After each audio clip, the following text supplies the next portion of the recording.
My name is Matt Ingold. I am a married man. I've got a daughter. Her name is Avila. My wife is Erin. My wife and I started an apostolate called Metanoia Catholic about 6 years ago, and really it was responding to a need that we saw in the church to see more human formation in the church, but specifically helping people to really discover and claim their identity in Christ, and then discover and respond to their mission in Christ. So our goal is to get the butts in the seats to be lamps on a lampstand, we like to say. Wow, that's awesome. Where are you located? We live down in Ave Maria. Oh, fantastic. What a great community. Oh, it's blessed. Okay. You're here speaking with Faith and Ale tonight. I'd love to kind of hear what your message is, and maybe you can just give us an idea of what the guys out there are going to hear tonight. Sure. Tonight I'll be sharing my story. I call it my combat healing story, right? Healing from my own combat trauma. And it's more than just that. It really is the moment where the Lord, I'd like to say, gave me my new mission, even gave me a new identity. And it's just start off talking about the struggles I had with understanding who I was. Grew up in a convert home, and so the faith was always a part of my life, but really felt very pulled between, doing what all my friends were doing and also living the Catholic life. And so I just learned to live with a lot of different masks, right? And I was somebody that accolades, sports, grades, all that stuff just came very easy to me.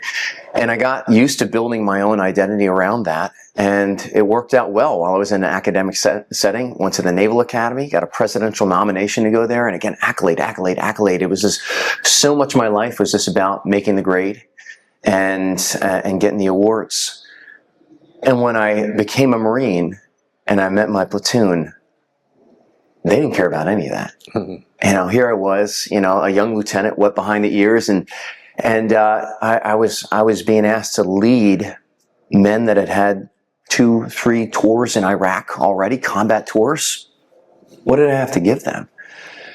And so the story I get into this evening is just how I continue to grasp at this life of defining myself by the accolades, defining myself by this image that I thought the world needed me to be. And it's how the Lord brought me to my knees, particularly in my deployment in Afghanistan, through some pretty awful events. Let's just put it that way to keep it short. And but at the same time, the Lord came to me in very miraculous ways and invited me to step into a new name, to kind of leave those false names behind, leave those masks behind, and step into really my God-given name. And ever since then, it's just been a journey of taking one step at a time, claiming that name a little bit more every single day, and inviting the Lord into my life a little bit more. And He's just got so much more to give me. I can't wait to see where it goes from here. Yeah, that's amazing. The talk about the masks, I know you're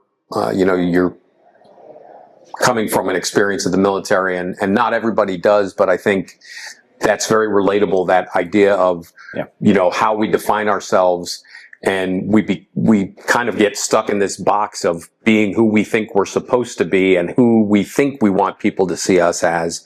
And I guess when you talked about metanoia, that part of that has got to be breaking that cycle for people and letting them see that they're meant for more.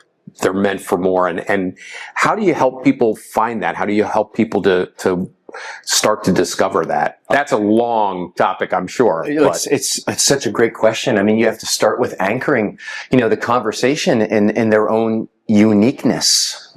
And there's a reality that, we are unique, unrepeatable, and irreplaceable. Now, that can sound like a really nice platitude, but there's ways of starting to pause and self-reflect and find evidence for that. And it's doing things like looking at your talents, looking at the environments that you thrive in, looking at the unique interests that you have or problems that you solve better than anybody else with ease and excellence, and starting to claim some of those things. And as we start to whenever my wife or our coaches are walking with people through this process of just naming and claiming some of their unique design, we call it, the ways that they're unique and unrepeatable from anybody else, slowly they start stepping out of what we call the shadow of the should, the shadow of everybody else's expectations for them, because they're starting to discover something that's far better. they're starting to discover that they don't have to be somebody else. They have to be who they are. They get to be who they are. And that's enough. It is, and there's a sense of belonging in that. There's a sense of what John Paul II calls the sincere gift of self, right? Which is really the mature end of the Christian journey, right? We, especially as men, we want to be leaders, protectors, and providers, but we also want to be a sincere gift of self. Even Gallup polling gets into this, where they say, what is the number one stat that drives engagement at work? And it works the same in the places of worship in our churches. And it's how people respond to the question, I get to do what I do best on a regular basis in my place of worship, my place of work. And when you see that, you hear the echoes of John Paul II's words, that man cannot know himself except through a sincere gift of self, right? It's that desire to be that self-gift in a way that is unique, unrepeatable, and irreplaceable. And it's enough. Yeah. It's enough. And so on a practical level, we start to approach this just through assessments, temperaments. Basic temperaments is a foundational assessment that we use. It's for free. We got a free assessment online over at metanoiacatholic.com.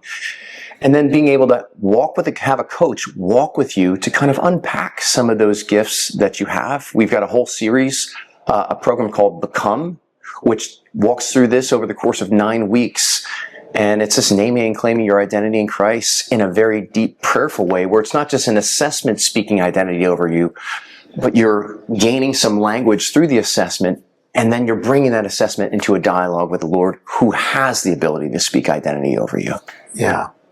So the naming and claiming I find very interesting, and I know this is a problem for me, and I'm sure many men, that our own ego and our own self view sometimes outshines the Lord and what He wants to do, or what He is doing in our lives. So the idea of tying those assessments, which are things that exist in the secular world all over the place, but tying that to faith and to God's plan and His unique design on you, I would presume is something that's like really key to the whole ministry that you're in, because without it, it's just, wow, you're really great at these things, aren't you? Aren't you fantastic? So how does that play? Do you see that ego issue popping up as you're going through this with people, or just based on your work, it's really pointing towards God? Yeah. So typically in the secular world, these assessments, the process you help people to really gain value out of it is one of naming, claiming, and aiming, right? Yeah. We take the assessment, we understand the language that it's giving to us, that's the naming part of it. We look and see where there's evidence to where some of these insights we're pulling show up in our lives, like somewhere in the past, something that you're currently doing. That's the claiming element of it, where it's like, yeah, that describes me. But then the aiming is where it's like, okay, based on my job or my family life, how am I going to take these gifts that I have, that God has given me, these talents He's given me to steward, and how am I going to bring them forth in a way that is useful or productive? We want to look at it in a way that brings about God's greatest glory. With metanoia in our approach, we insert another step. It's naming, claiming, taming, and aiming, right? Because these talents, they're gifts, they can be used virtuously or viciously, right? And when they're used viciously, they're coming from a place of fear. And so one of the ways that we help people to step into the virtuous expression of some of these insights, some of these gifts that they're claiming through these assessments, is we lean into the fear. We lean into the places where they're getting triggered, or the places they're reacting and they're not showing up the way that they want. And it's not just about, okay, just do a couple of push-ups or take a couple of deep breaths. It's about really doing what Christ did, leaning in, asking what's going on below the surface here. And that's the real work. That's the real journey. And it seems like something that is not very masculine, or the ladies are better at it. No, there's something that's deeply masculine about being able to go in and see the parts of you where you struggle, and being able to own those things, being able to still love yourself in those things, but still being also able to demand greater excellence of yourself and have the Lord love you there and do better, right? It's not just about wallowing in the areas where we're stuck or we're wounded or we're in pain, but it's about saying, okay, Lord, come into these places, heal these parts of me. And then how do we step into gift? How do we move forward? Lord, where are you inviting me to move forward from here? Yeah. So you're here for our Veterans Day event. We do it every every year in November in celebration of our veterans. We typically get a speaker who is a veteran, and oftentimes they speak about their military experience and how it shaped them. From your story, it certainly seems that it really set you on a new course in your life. And I'm curious about whether you had inklings of that. I know your faith was strong. You were in a family that was a convert family, and as those are typically quite strong in the faith. But at what point did you see any of that coming while you were in the military, or really was it that post-military, the struggles that you were left with that drove you to this ministry? So the big shift, I would say, that's even central to my talk here is first, like, I wanted to be a great leader. I just wanted to be a leader. I've always wanted to be a leader. And I had an image in my head of what that looked like. And all I knew, it was not me. And I felt very insecure about that. And the question I had in my head, right, desiring to be that sincere gift of self, is again, like, what do I have to give these men? Especially these men that have all the experience and the combat experience. How am I supposed to lead these men? How am I supposed to be a gift?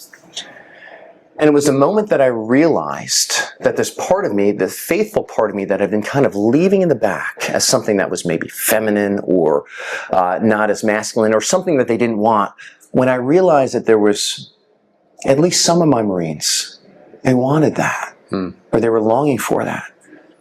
Or I realized that a lot of my Marines didn't have a strong father in their life, and I did. And they wanted that. It was there that I started to realize that, wow, God, you have given me a talent here. You've given me a talent that I can make a gift here. And when I started to step into that and kind of took off the combat leader and put on the spiritual combat leader, that was when all kinds of fruits started to show up. And I get into my talk, but like miraculous fruits started to happen. And it set my life on a new trajectory that has been fruitful and amazing and an incredible adventure. Well, in my opinion, we're in a time, and I suppose a lot of people over history have thought this, but we're in a time that really needs some spiritual warriors. And I appreciate you, your ministry, what you're doing through your ministry, and appreciate you being here to share that with us tonight. You bet. Thank you.